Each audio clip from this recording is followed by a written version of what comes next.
Hallo, my Kameraden, ich bin Snowtrippin' Reenacting. Hey guys, back here with another video. And this video will just be a brief review on my Fredericci Mannstiefel or Jackboots.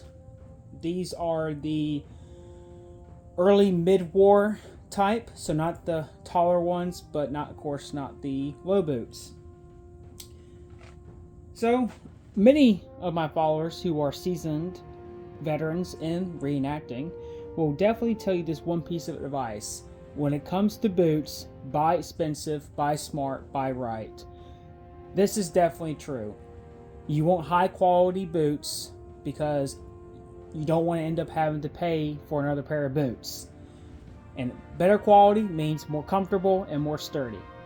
And I will say these are probably some of the best Jack boots on the market that you can currently get, unless there's something new.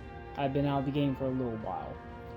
I do have my low boots, who are also made by Fredericci, and I will be having a 3 years later video on them as well. I've had these for about 2 years, however I haven't really had any opportunities to really utilize them as much. So these are almost brand new. Almost. But without further ado, let's get right into the video. So, overall, really great quality. Great quality leather. It's thick. You have good quality boot straps, which are actually the correct kind, and not some cheap like nylon or something. You have the rougher leather near where the toe is. It provides more durability, but also resiliency to rain and all that kind of stuff. This one actually has a steel toe, so not all of them actually have that, which is pretty cool. This one has it. Good quality pegs, you guys can see those, and really good hobnails.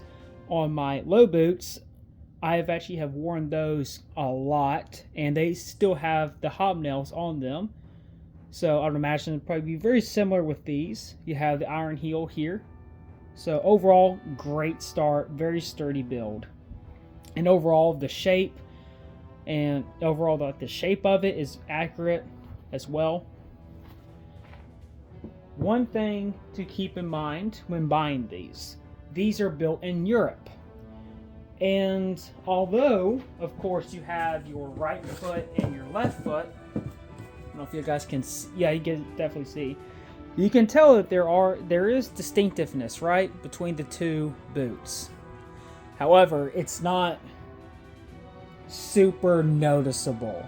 It's noticeable whenever you put them on, right? However, maybe you guys can see what I'm talking about, but they're not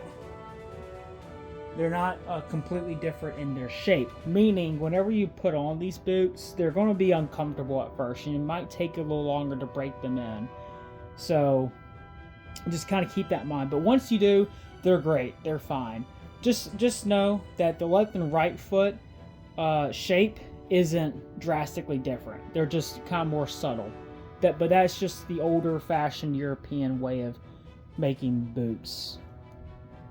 Another thing to kind of keep in mind, more of a negative. However, it's completely avoidable. I don't know if you guys can tell in the video, however, the dye quality is honestly not that great. If you're in person, if you actually look at it, you can still see like the streaks whenever they're applying the dye, and it's a little bit overly shiny. So my advice, and this is what I did with my low boots, is that you buy Fredericci boots, great quality, and you buy the dyeing kit from at the front. And trust me, it's actually very simple to dye your own boots, and it's actually quite a lot of fun, and actually looks great. It looks a lot better than this. So that's my final advice with these boots. Get them, enjoy them, but dye them yourselves, because this dyeing job is not that great. They might have changed their quality on the dye since I bought them, but that's it right here. And just some final stuff. The stitching is great quality on these boots. But yeah, overall, great boots. Highly recommend. Snowtrooping reenacting approved. But yeah, that's all I have for this video. And have a great day. God bless. And I'll be to Zand.